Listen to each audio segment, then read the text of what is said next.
So let me make sure that I'm sharing my screen with you.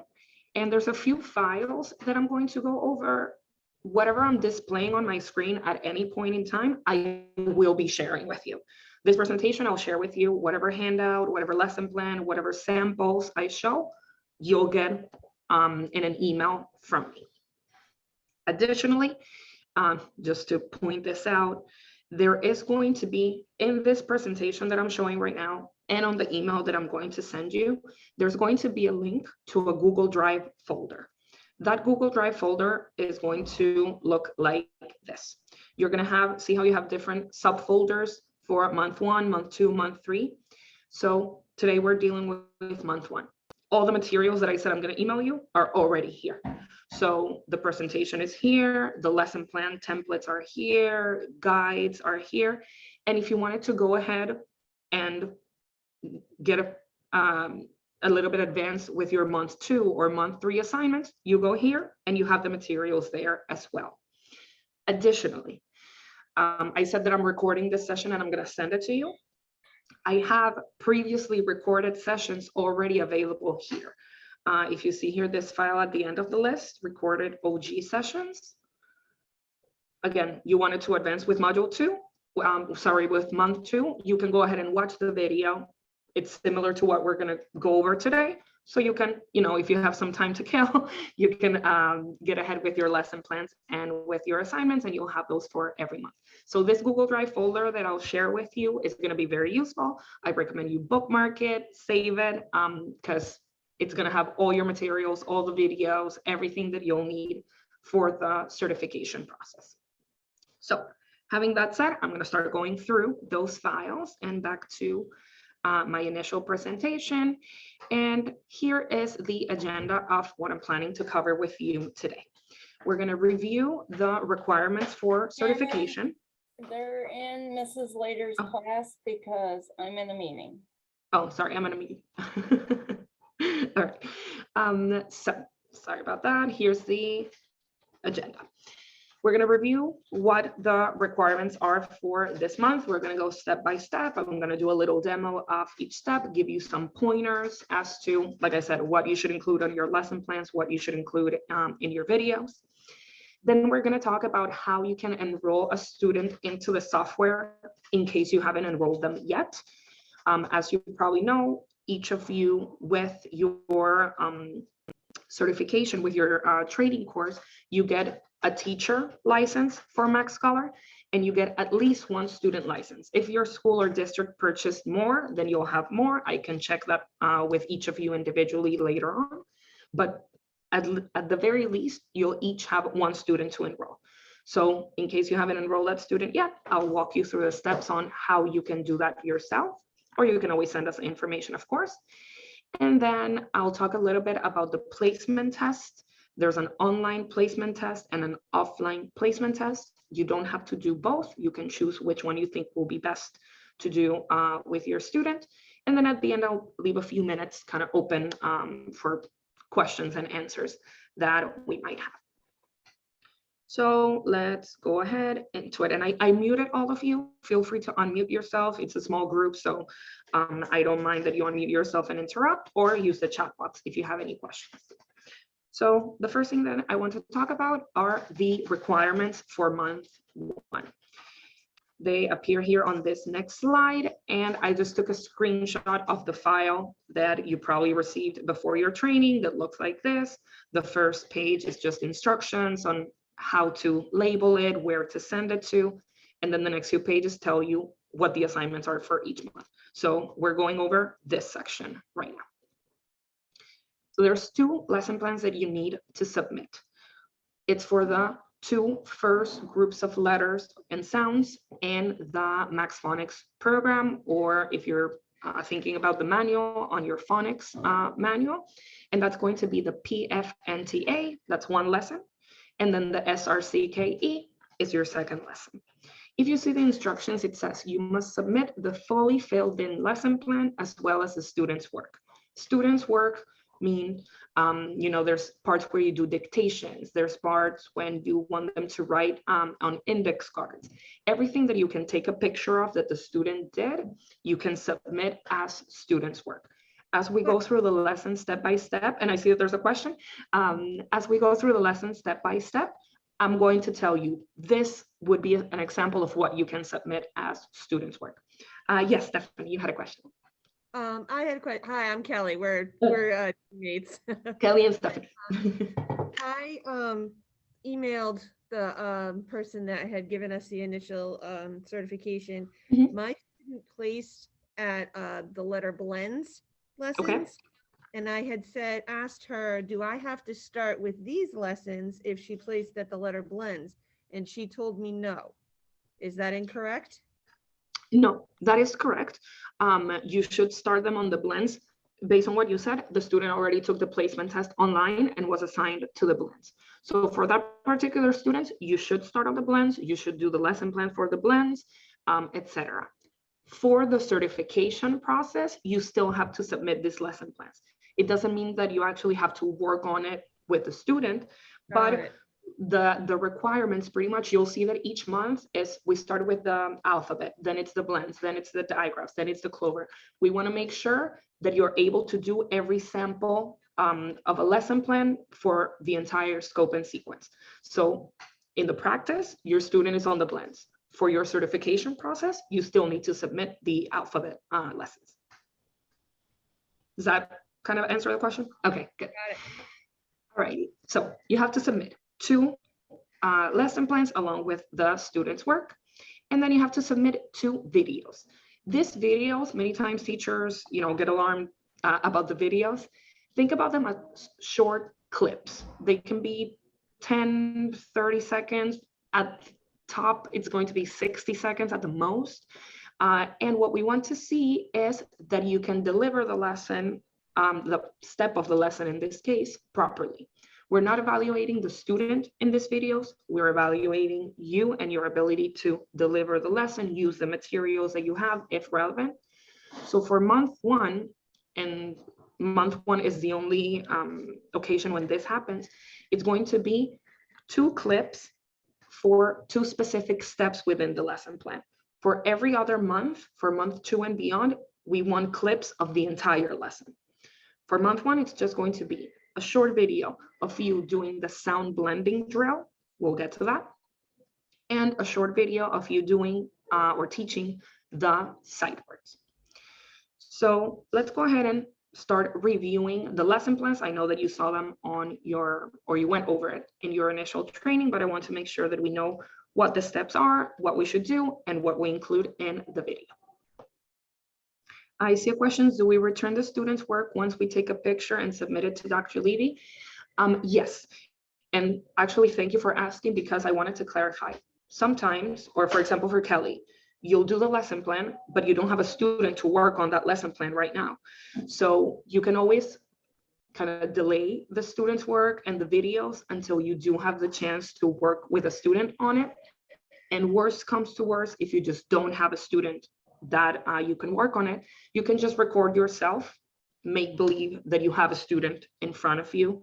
Again, the evaluation is of your performance and how you do the lesson. So of course, ideally you would have a student in front of you, but if you don't have one, if you don't know one that you can kind of borrow from another teacher to work with, worst case scenario, just record yourself and that will be good.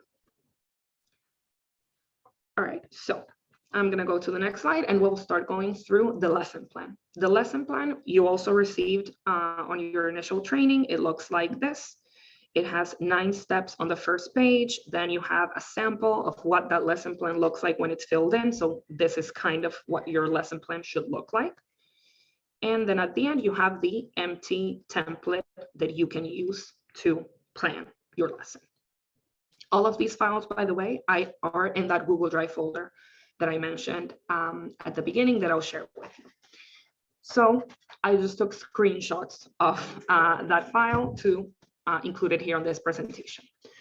The first step is the visual drill. You have the instructions that say use sound cards to introduce each letter or sound. In this case, we're talking about month 1 that focuses on the alphabet. So I'm going to be talking about letters. So we'll use sound cards to introduce each letter. We'll introduce the letter, the picture, and the sound that it makes. We're going to flip the card with each prompt. The prompts are letter, picture, sound. So we're going to say, with your sound cards, you're familiar with these already. You're going to say, this is the letter P, flip the card, as in panda, flip the card, it makes a sound. So flip, flip with each prompt. When you're doing the video, and for this month, you don't need to make a video of this step, but just so you have it as a reference for month 2, those are the type of things that are important to include in the video, that you're flipping the card, that you're saying the right prompts. Those are the type of things that we want to see in the video. So visual drill, you're gonna need your sound cards and you're gonna introduce, this is a letter, this is a picture, this is a sound that it makes. You're going to want to make sure that you're following the format of I do, we do, you do when delivering the lesson. That is, I do is me as a teacher, I'm showing it to you. This is a letter, this is a picture, this is a sound. We do is when you do things with the student or when you prompt the student to repeat right after you. For example, this would look like, let's say this together. This is a letter P, as in panda. It makes a sound P. And then you have the you do. You do is you, the student, is now doing things independently. So I'm just going to prompt you or ask you, what is the name of the letter? What is the name of the picture? What is the sound that the letter makes? So things that are important to remember for the visual drill. You'll need your sound cards. You're going to introduce letter, picture, sound. You're going to flip the card with each prompt. And you're going to do the I do, we do, you do component. You show it first, then you do it with the student or the student repeats right after you, and then the student does it independently. On the lesson plan itself or on the lesson template, you have empty boxes. This is how those empty boxes should be filled. One box or each box will have one of the letters that you're introducing. And at the bottom, you're going to add the prompt word, or actually, let me use the SRCKE. We have the S and we have the sun. So the lesson plan is your script. That's what you will have in your hand when you're doing the lesson with your student. It's your guide to know every step and what you're saying or what you're doing each step of the way. At the bottom of this slide, you can see some lesson plan, lesson tips and video tips.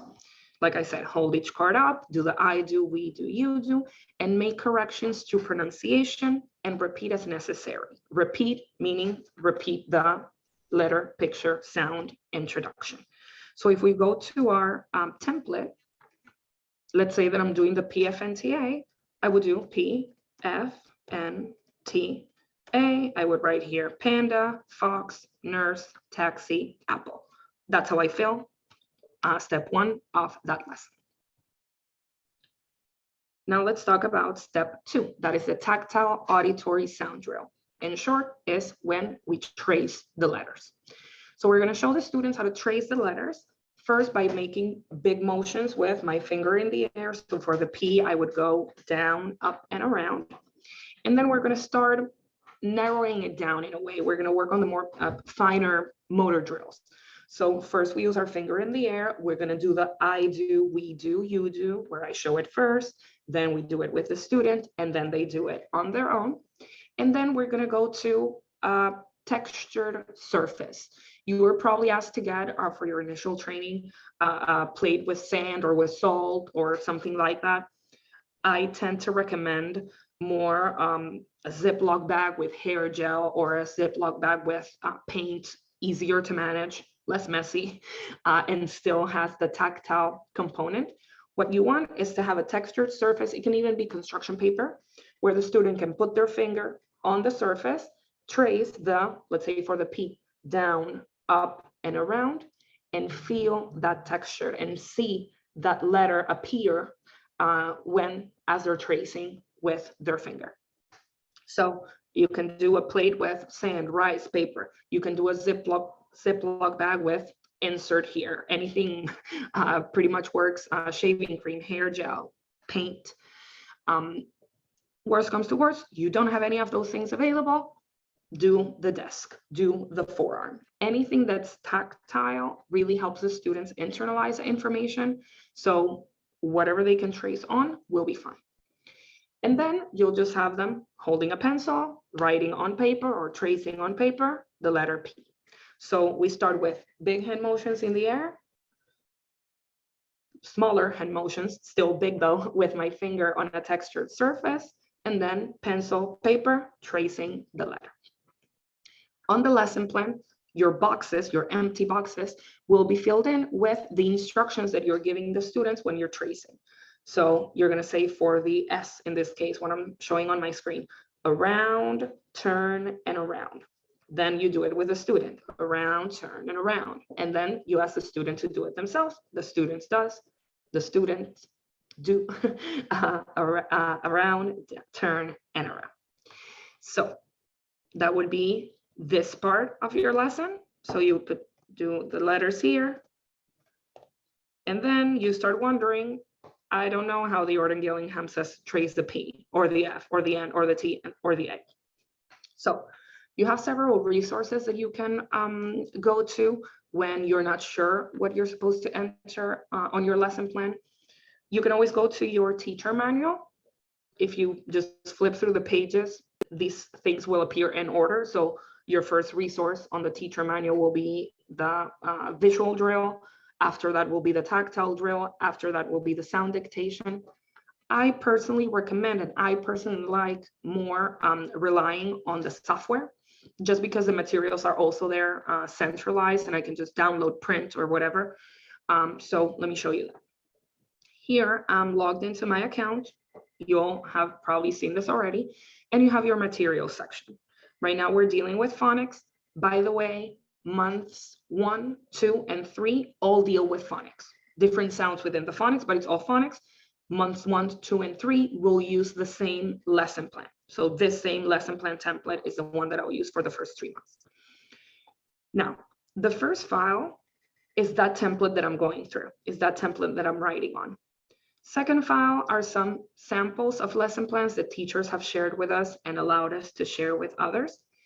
And every following file, document below that starts with a number. That number is the number of the step of the lesson plan that that material goes along with. So if I'm looking for things that go along the visual drill, which is step 1, I'm going to look for things that start with the number 1.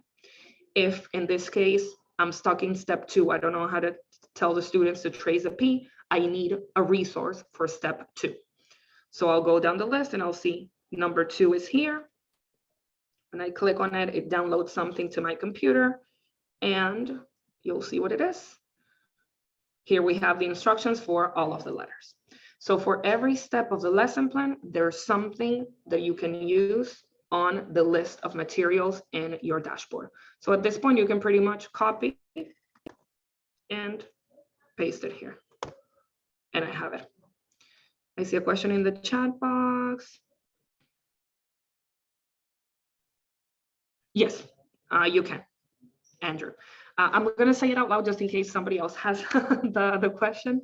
Can I just have my student complete the phonics portion of the pretest rather than continue the entire pretest at this point? Yes, you can. It's kind of like opting out of the test so that they don't have to finish the whole thing. Yeah. You can also opt out of the test entirely and do the placement test offline. Not do a placement test at all if you know where your students should be and just assign them there directly. We'll talk a little bit more about that when we get to the adding students and changing their settings and all of that. Thank you. No problem. So that's what step 2 is. I'm going to write the instructions that I'm going to tell my students. Remember, I'm always going to do it first, then with them, then they do it themselves. And I'm going to start with my big hand motions in the air, trace on a surface, and then write it on paper. Then we get to step 3. Side note, actually, before I move on to step 3, and that's part of the lesson plan template. It's this part in yellow. Steps 1 and 2 are done for each letter in the sequence, in this case, P, F, and T, A. before moving on to step 3 and beyond. Meaning, I'm gonna do letter, picture, sound, trace the P, write the P.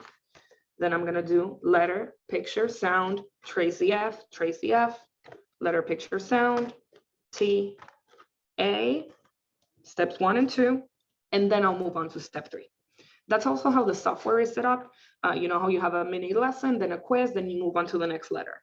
Mini lesson, quiz, move on to the next letter, and then eventually you get to the review screens where the fluency is, where the side words are. So that's pretty much the same logic. Steps 1 and 2 would be the introduction to each letter. Steps 3 and beyond would be the review portion if you compare it to the software. So for step 3, what we want to do is dictate sounds or dictate letters that the students will write down. On the computer, if you remember, it's that screen with the 10 boxes that say, type the letter that makes a sound, as in panda. Type the letter that makes a sound, so-and-so. Here, you are prompting the students. So instead of typing the letter, you're gonna tell them, write the letter that makes a sound, A as in apple. Write the letter that makes a sound, N as in nurse. Now, in order to prevent the students trying to memorize, which a lot of beginning readers and struggling readers tend to do, you don't want them to always remember PFNTA, PFNTA, PFNTA, and they just memorize that because they know that that's the order that you always go through. So that's what the instructions mean. Didn't mean to go back there. That's what the instruction means when it says dictate 10 letters or sound to the students in random order, meaning don't follow the PFNTA, do ATFPN. And then you're gonna say, write the letter that makes a sound, T, as in taxi. Then the student will write the letter down on a paper while saying the directions on how they're tracing it, which you just covered on step 2. Remember to always go back to your materials section. For step 3, what we have is actually the worksheet that your student can use to write the letters that you're dictating. If you have the student workbook, which you do, it's part of your training materials that you got, there is a worksheet there. So you can use it on the worksheet, or you can print things out. If you have several students and you just have one student workbook, you can just print several copies from the material section. Now let's go to step 4. Step 4 is the sound blending or tapping. The instructions say use alpha chips or finger tapping. Remember, these are your alpha chips. Finger tapping looks like this. And we're going to have the students form words or nonsense words. They will tap each letter as they're sounding it out, and then they're going to scoop or trace a line to blend those sounds into a word. Your empty boxes will be filled in with those CVC words for the most part that you're going to have the students form. So if my word is set, I would tell the student, form the word set. If I have my alpha chips, I would ask my student to form the word, and they would just take the S, take the E, take the T, chip, and then tap each of them. Et, set. That's what it means, scoop or trace to blend the word. If I'm doing finger tapping, I would do et, set. My thumb is the thing that blends those sounds together. So here I just did, just because it's hard to hold these up for the webcam, I did this. This is kind of what it would look like on your table when you set up the alpha chips. It's going to be 2 semicircles. You're going to have A through M, and then N through Z, and the word will be formed in the middle. So let's say that my word is pat. This is what I want the student to do. He took the P and put it in the right position, took the A and put it in the right position, took the T and put it in the right position, and here they would go P, at, pat. So that would be on the table. Otherwise, you can always do the finger tapping. Ideally, do both. The more drill and practice that you give your students, the more different formats that you have them go through the steps, the more likely that they are to kind of internalize and retain what you're going over and what you're teaching them. So again, on your template, let me go back to it. We moved on from step 3, we're on step 4. You're going to write down all of the words that you want the students to blend. When you're submitting your lesson plan or where you're writing your lesson plan, make sure that you fill in all of the boxes, even if in reality your students can only deal with 5 words, that's fine. Your aim or your goal will always be to get to 10 and get to 15. For the certification, make sure that your lesson plans, all of the boxes are filled in the practice with your students, and especially for the video, since I said it's going to be short clips, you might do less. The goal is that you'll have your lesson plan done so that if and when your student is ready to tackle a little bit more, you'll have the materials ready and you won't have to improvise pretty much there. So at the bottom, like I said, it's tips, sorry, for your lesson and for your video. And it's things that I'm usually mentioning along the way. Your video should show the student saying the word and then tapping it out while blending the sounds into a word. And then ideally, you would include the student doing both the alpha chips and the finger tapping. For month 1, this is one of the steps that you need to record. So make sure that you include the finger tapping, the alpha chips, and that the students are saying the word before tapping it out. Then we get to step 5, the fluency. Here we're going to use the list of words to time each student for 60 seconds. We're going to keep track of how many words they read and how many they read correctly. However many they read correctly, that is the score that I'm going to give them. So in this case, Mike read 13 words per minute. That's what WPM stands for. And that's what I would fill in step 5 of my lesson plan. Step 5 is the only one that you will leave blank when you submit, because you actually need a student to give them a score. So if you get to work with a student before you submit it, then fine, you'll fill it in. Otherwise, step 5 is the only thing that can be empty until you actually do get the chance to work with a student. Now, rounding back to the material section, step 5 is the fluency. All your word lists will be here. So you have them in your teacher manual, you have them in your student's workbook, you have them in the software. For me, the easiest thing is to just print it out here, print 2 copies, give one to the student, keep one for yourself, and that's where you will put a check mark on every correct word, put an X on every incorrect word, tally it at the end, and that's how you give them the score. Yes, you have a question, Peggy. Peggy, right? Does it matter if we take it from the workbook or the teacher one? Because I noticed that the word lists are slightly different. And Correct. so I asked Dr. Levy, because I was under the impression I had to have this done by our meeting. Did it matter? And she suggested I use the one from the workbook, I think. So I did. So I just want to make sure that I'm okay. Yeah, it doesn't really matter because the combination of letters will be the same. So maybe here the first word is FAP, and in the student workbook, FAP is the 5th word. But the letter combination will be the same. And actually, it doesn't hurt that you use different lists so that, again, they're not just memorizing it and they are reading every time that you're doing it. The benefit, I would say, and probably that's why she recommended you do the workbook, the benefit of it is that in the workbook you have, or you start out with shorter lists.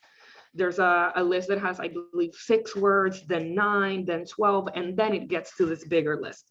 So that can be, easier for your students to handle, especially if they're on the lower level, that, they just have 6 words to read, the 9 words to read before these, I think it's 21 in this page. Realistically, it doesn't really matter because the letter combinations will be the same. Maybe they'll just be in a different order, but the logic is the same.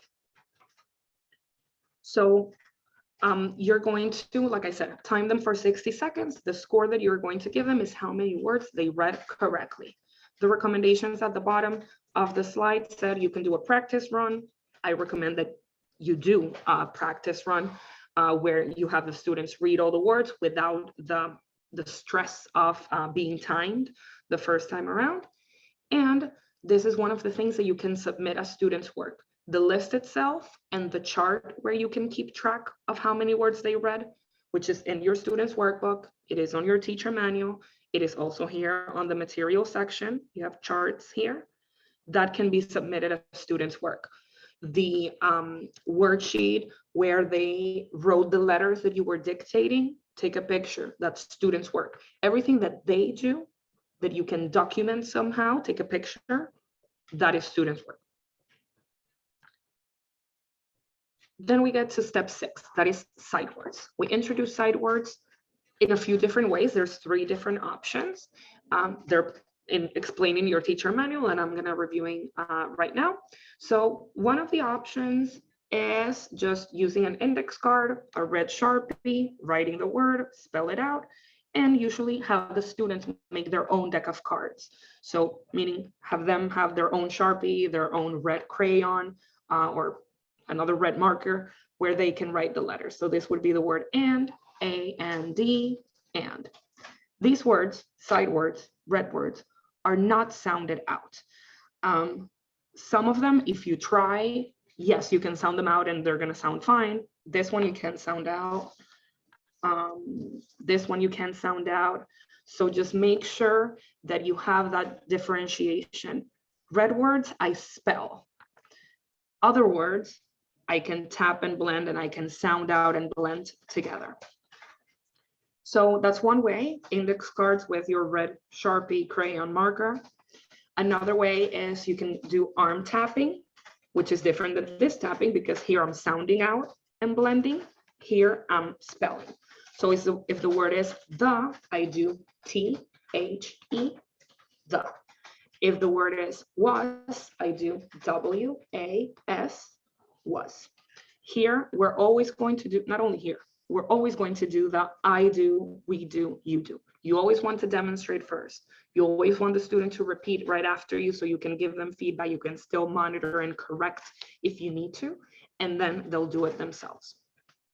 Whether it's the index card, whether it's the arm tapping, whatever step of the way, make sure that you keep that I do, we do, you do in mind. So I mentioned the index cards. I mentioned the arm tapping. The third way is with that embroidery screen, that plastic canvas that you probably got for your training that has holes in it. I left mine at home actually, but you would put that under or in between pages or under an index card. And then with a red crayon, you have the student write the letter. So the word is has in this case. So I would do H-A-S, has. As you're tracing or as the student is tracing, they're going to feel those bumps on the way as they trace, which is part of the tactile component. Tactile, remember, it shoots information into the brain. And then if they trace with their fingers over the letters, they'll feel those bumps again. So 3 ways: index card with red Sharpie or marker, arm tapping, and then my plastic canvas with my red crayon. Many times teachers ask, what sight words should I use? How many sight words should I incorporate? My answer would be just like with the words. For your lesson plan, make sure that you fill in all the boxes. Realistically, maybe your students can only deal with 3 sight words at a time. That's what you'll do. And you'll shoot for 5 next time. And then you'll shoot for 7 next lesson. And in regards to which words to incorporate, once again, you have suggestions on your teacher manual. You can use the same ones that are in the software. If we go to the material section, you'll see here, sight words is step 6. So you have the words that are in the software. If you wanted to just have it mimic what's in the software, which is the same that is in the student's workbook, by the way. Or if you wanted to add other ones, here it's a suggested list of hundreds of words that you can choose to incorporate. Then we get to, and the lesson plan videos and tips I already mentioned, so I'm not going to go over them again. Let's go to step 7, which is the spelling dictation. Here's where you'll choose 10 of the words that were in the word list, meaning the list of words that you used in the fluency drill, and you're going to dictate them to the students. You're going to tell them, write the word pat, pat, pat. And what they'll write is the letters that form the word. Once again, take a picture, that's students' work. For the lesson plan and the video, this one I am going to point out, your video should include the SOS strategy, which is explaining your teacher manual. It's a simultaneous oral spelling, Pretty much what it means is that you'll say the word. So you'll say the word pat. The students are going to count, or you're going to ask the students to count how many sounds they hear.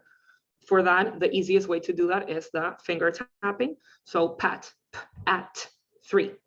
You're going to have them tap it out and then write it down. So it's like an added step to that dictation. And that's for the video. On the lesson plan itself, you're just going to write the word. Then we get to step 8, which is the sentence dictation. These sentences are not anywhere. You come up with them. So you're going to dictate 5 to 10 sentences for the students to write on paper or in a notebook. In the workbook, there's a sheet for that. On the materials section, there's a sheet for that. You're going to say the sentence out loud. You're going to have the students repeat the sentence. You're going to ask them how many words they hear, and then they're going to write it down. Here, you'll be flexible based on what student you're working on. My student can deal with very short, simple sentences. I'll make my sentences simple. My student can deal with a little bit more. I'll make the sentences a little bit more complex. My student can deal with writing their own original sentences. I'm going to dictate 5 and have them come up with another 3 or another 5. You can adapt the lesson to the level that your student is on. Once again, though, for your lesson plan, you are going to write the 10 sentences, but in the practice, feel free to adapt it a little bit to the student that is in front of you. And my recommendation, by the way, in order to write sentences, you need words, you need side words. You've used words and side words in previous steps of this lesson plan. So I tried to use the side words that I just went over. I tried to use words that appeared in this lesson plan. Of course, you're going to need more than just those, but make sure that at least some of the side words and some of the words that have the sounds in this lesson are included in those sentences. For the video, something important to incorporate is another one of those strategies like the SOS that I just mentioned, and it's called the CUPS strategy. That's a self-check strategy for your students whenever they're writing. So here they're going to be writing sentences.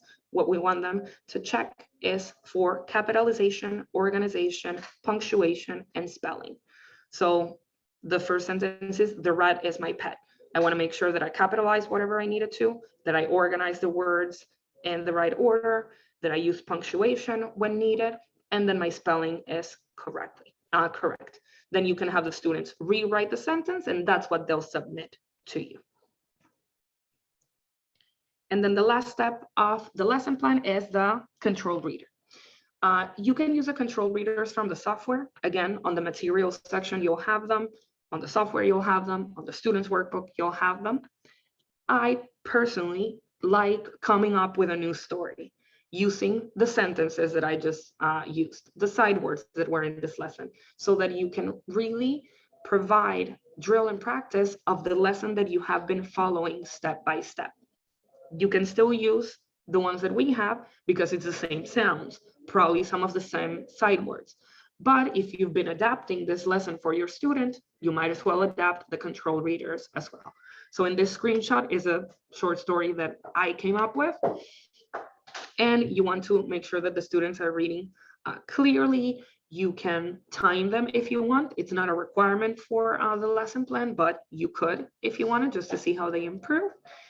And the last kind of tip says the passage should include what I said: letters, words, side words covered in this lesson or previous ones. And you'll see this, the or previous ones, in several places in your lesson plan and in your template, because remember that right now I'm going over the PFNTA. That's the first group of sounds. So I only have those sounds to choose from when I'm blending sounds together and things like that. But when I move on to the second group of sounds, which is the SRCKE, which you also have to submit a lesson plan for, when you're getting to the sound blending drill, you're going to use the SRCKE and the PFNTA. And when you move on to the BGMLI, which is the third group of sounds, you're going to use the BGMLI and the SRCKE and the PFNTA. So you're always adding more letters, more words to the student's bank of words, if you will. Questions about the steps of the lesson plan? Yes, Christy. I just noticed when we were talking about the COP strategy, Mhm. is that something they would finish it? We would look at it to correct it, and then they would go and correct the mistakes that we marked? No, they mark themselves. Got you. So they're gonna write a first draft, let's Mhm. say, and I would say go through all of the sentences and then tell them, okay, now spend the next 3 minutes going over the Okay. cups. Then you'll see it and add additional revisions if necessary. And then Okay. you'll have them rewrite it. When you tell them, yes, this is right, yes, this is wrong, or no, this is wrong, that's when they'll rewrite it. Now, I just have a question. And so since I'm new with this, I'm assuming it's taking me longer than it would once I'm like, understand it more. Yeah. But what is the typical time to go through a whole lesson plan? Good question. Yeah. Good question. You're definitely not going to want to do the whole lesson plan in one sitting. It's Okay. going to be a lot of information. It's going to be confusing for the student. I'm not going to say never, but Yeah. you know your students better than I do. But in general terms, you're not going to do a lesson plan, an entire lesson plan in one sitting. Okay. Let me go back to here so that I can do the breakdown that I usually recommend.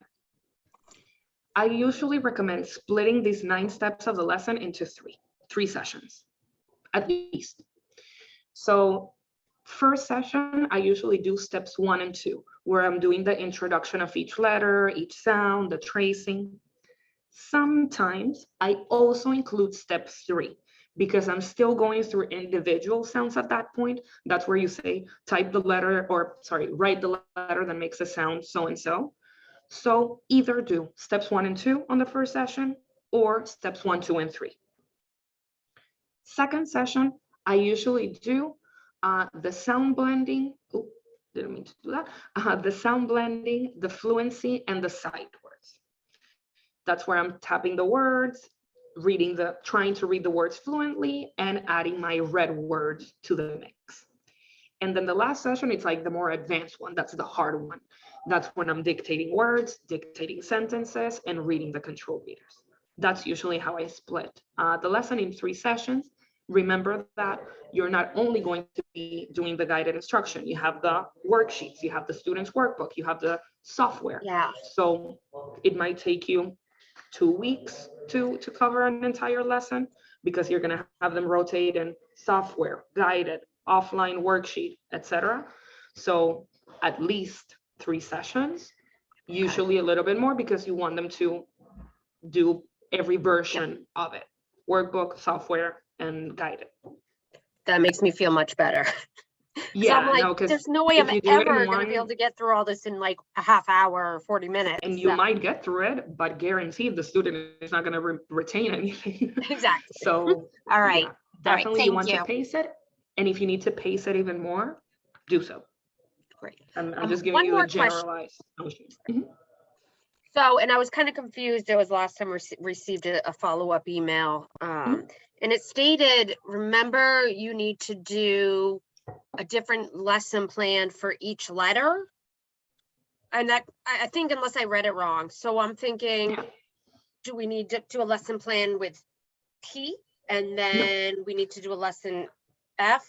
Okay. No, a lesson plan is for a bundle Okay. of letters. Okay. PFMTA, 1 lesson. SRCKE, 1 lesson, etc. Yeah. I might have misunderstood. Yeah, or maybe whoever sent you that email, what they meant to say is the pacing that I'm mentioning. Maybe you'll see that your students cannot do steps 1 and 2 in one session, so you're splitting steps 1 and 2 into 2 sessions. One day you're doing PF, and the other day you're doing NTA. That might be the case. Awesome. All right, thank you. No problem.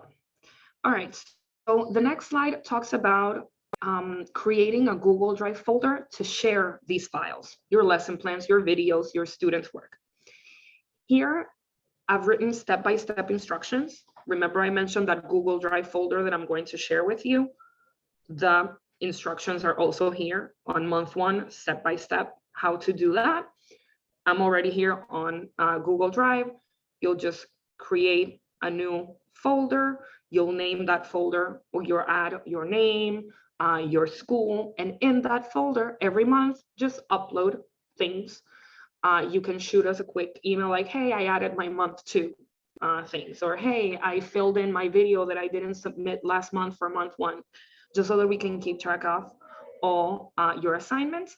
And on the file that you have with the breakdown of the requirements, this one, you have the email that that Google Drive folder should be shared with.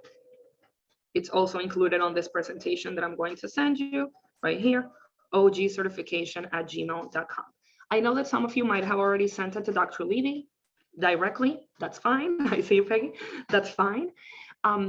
Usually this inbox, the ogcertification@gmail, it's easier to share when it comes to the videos, because videos tend to be too heavy to send via email, via regular email. So if you do it on your Google Drive folder, it's going to be easy to just add things there as opposed to having to go through emails, you know, back and forth. And the person that is responsible for checking this inbox forwards your lesson plans to whoever needs to see them. So if Dr. Levy needs to see them, the person that checks the OG certification inbox will forward them to Dr. Levy or whoever needs to see them. You don't need to share it with me as well.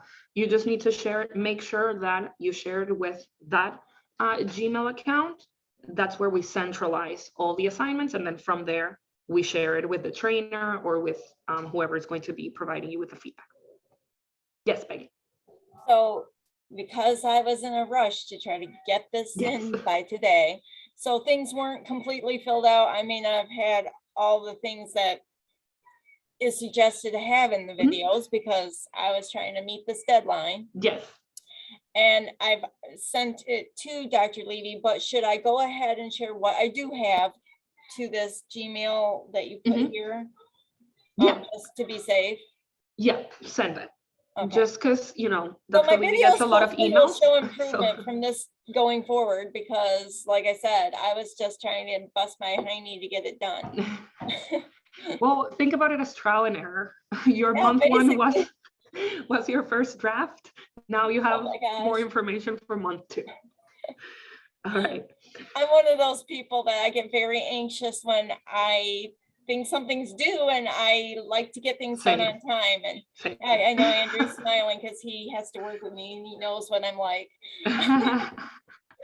No worries. And I do apologize again that the information was incorrect, but now you know that each month, this is what we do. I guide you step by step. Next month, we're still dealing with the phonics. So it would be the same lesson plan. The meeting is going to be shorter because all I'll really do is review the steps real quickly and tell you how they change, how the wording changes when you're dealing with blends as opposed to individual letters.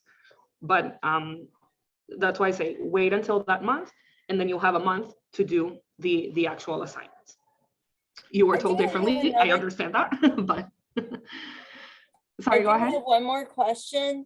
Like, and this may sound like a really stupid question, but like, what does getting this certification for Max Scholar do for us? Like, why are we going through this to get this certification? Does that make sense when I'm asking without sounding rude?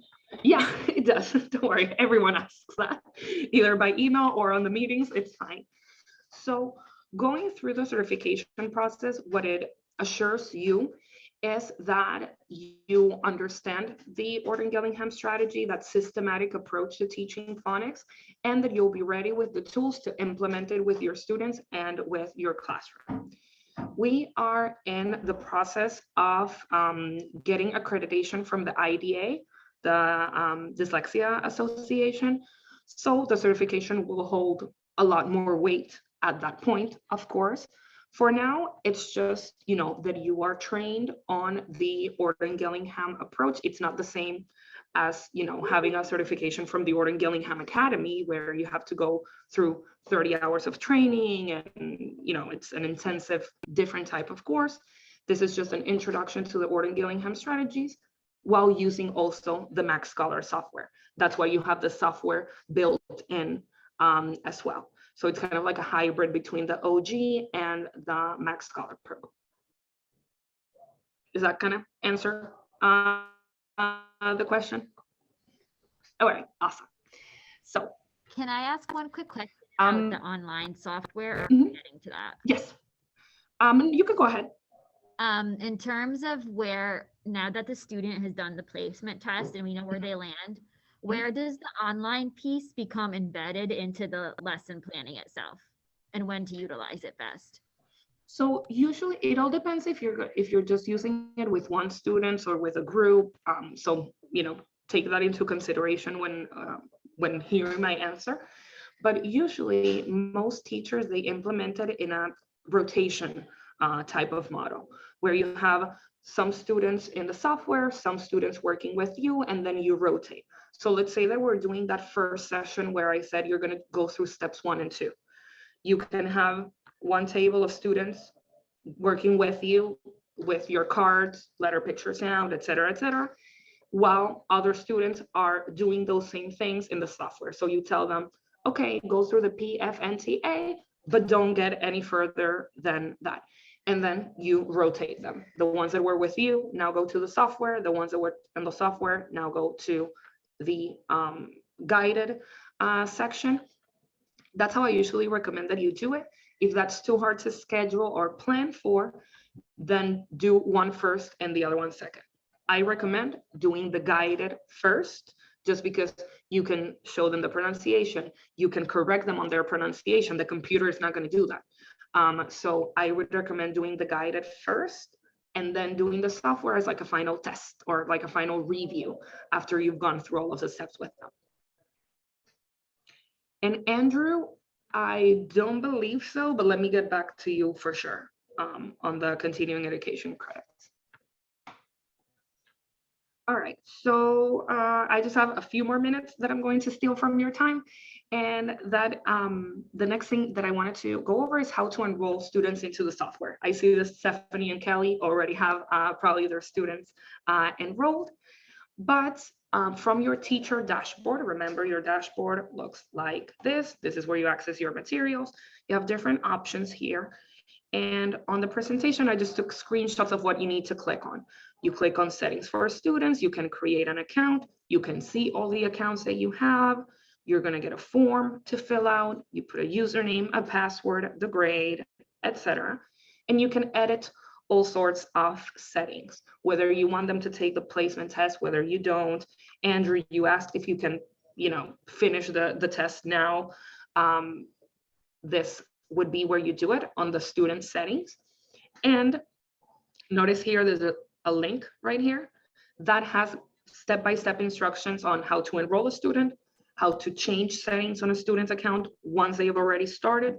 Let's say you started with one and then you think that another student would benefit more. You can deactivate that account and enroll that other student into that spot. So you do have the freedom with your account to play around with things, with who is enrolled, with what they can see, with what levels they have access to, etc. This presentation includes the link. And again, on that Google Drive folder that I keep mentioning, the guide is here as well. So all of these files is everything that I've been mentioning today. And then the last thing that I wanted to go over is the placement test. There's an online placement test that it's built into the program. That's the one that Stephanie and Kelly's students went through. And it's going to test the students on the alphabet. If they do well, they're going to be tested on the blends. If they do well, they're going to be tested on the digraphs. If they don't do well in one of those sections, the test will stop and assign them there. For example, I do the alphabet, I do well. I see the blends. On the blends, I don't do well, the test will stop. I will not see the digraphs. The test will stop at the blends and assign me to work on the blends. And then in the software, when I master the blends, I'll unlock the digraphs. So you don't always have to manually move the settings and where your students are. The placement test determine that starting point. And then as they master things, they move along, they unlock things. There's more information about the placement test also on that Google Drive folder, as well as the offline test. You can actually get copies of that offline test here, and the instructions and everything that you'll need. If you prefer to do it offline, this is where you go to. There's a scoring sheet that helps you determine what type of sounds or what module or what level you should put the student on. And I think that's all I had for you. Like I said, on the last page here, you'll have the link to that Google Drive folder. All the links here in this presentation take you to files that are embedded or that are included in this Google Drive folder. So I'll make everything available to you and I'll send it to you via email along with the recording of the session. Christine, you had another question. Yeah, just a quick question. And I don't know if I missed this, but can you start a student on, say, like the blends on the placement test? Can you skip the first part and then start? No. Okay. Unfortunately, no. We are working on having that feature. Okay. Probably for next school year. Okay. For now, you have to start in the alphabet and they have to do well on the alphabet in order to even see the blends. Okay. If they don't do well on the alphabet, the test will stop there and assign them to that module. All right. Got it. Thanks. All right. So at this point, I want to open the floor, see if there's any remaining questions or comments that you guys have. Otherwise, I'll just send you an email either later on today or tomorrow with the recording, with the links, with the files, with everything that you'll need. And remember that you have that email address that you want to share your files with, your Google Drive folder with, and you have until the next meeting to submit them. Remember, we're flexible. If you need more time, you can always submit it a little bit later. But if you want to have a timeline, a due date, it would be before you attend the next meeting. Yes, Becky. My biggest concern is getting the number of computer hours with a student. Because I have 2 students that even have academic goals, and I have a part-time special ed, part-time behavior intervention, and I can only take these kids for so much time and not have them miss stuff from their classroom. Yeah. I know it's 80 hours and that sounds, like a lot. to me, that just sounds like a lot, especially when I'm also have these other things I have to get done with the kid because of their IEPs and things. So how flexible is that, I guess? So my suggestion between you and I and the other people in this meeting, I would say send an email to Dr. Levy explaining the situation and see if there can be an exception made for a lower amount of hours. She's probably going to tell you that, the students can use the software at home, so they can kind of make up some of that time there. You can tell them, okay, spend 30 minutes tonight on Max Scholar doing whatever we did in person. So in that sense, you can focus your time with them on the guided instruction and then have them do the software on their own, or just see if you can just get an exception for less hours in general. I did reach out to her and she suggested giving me some online students, and I'm like, I don't have time to monitor somebody else's students. Yeah, and my principal said, no, you're not doing that. And I'm like, yeah, well. Yeah, just say, I'm not able to do that. Could I get an exception because I just have one student. If I can assign them to do some of this at home, I know this particular student's parents would be fine with her doing stuff at home. I think that, that's not an issue. So if that's a possibility, I can definitely do that. Yeah. So, and remember that in the software, you also have, because this would be phonics, right? But the usage, we don't discriminate where is the usage. It doesn't have to be 80 hours in phonics. Right. So if you work on the reading program, you can tell them in general, do 30 minutes a day at home on max reading. Perfect. And you'll reach that time a little bit. I just wanted to make sure that I could, because like I said, I can take this kid only so much. Yeah, of course. So that's perfect. I will do that. Thank you. All righty. Any other questions, Andrew? Yeah, I have a question. I believe I saw somewhere where it looked like this training went, well into the summer months. Can you talk to me about that? So usually when you have, you have your initial training day and then 7 follow-ups that take place once a month. Usually, if you go through the training in August or September, that correlates with the school year, and then you finish it right before the summer. you guys went through the training in December, I believe. So your 7 follow-up, some of them fall during the summer. However, I will share a link with you. I know that the follow-up dates for this group specifically were set up already. Initially, this was supposed to take place on the 10th, but I had to change it because I had another training that I had previously double booked myself for. But on this link, which is a link that I share with everyone that gets trained, that goes through the initial training like you guys did, there's several options that you can choose to attend month 2 or month 3 or month 4. There are going to be options there for past the summer. So if you don't plan to do anything over the summer, that's fine. Sign up for, let's say you reach month 4 until June, and then sign up for month 5 for one of the sessions that take place in September. You can do that. Okay, yeah, because I was thinking I will not have students during. Yeah, because it's an awkward time in the school year, but yeah, you can definitely roll it over to Okay. to the next fall. Yes, Peggy. A couple of other teachers in our building are also planning on getting trained Mhm. on January 22nd. And they Okay. had asked me when those materials would be coming, and I said I would ask when we had our The training follow-up, so- materials. Yes.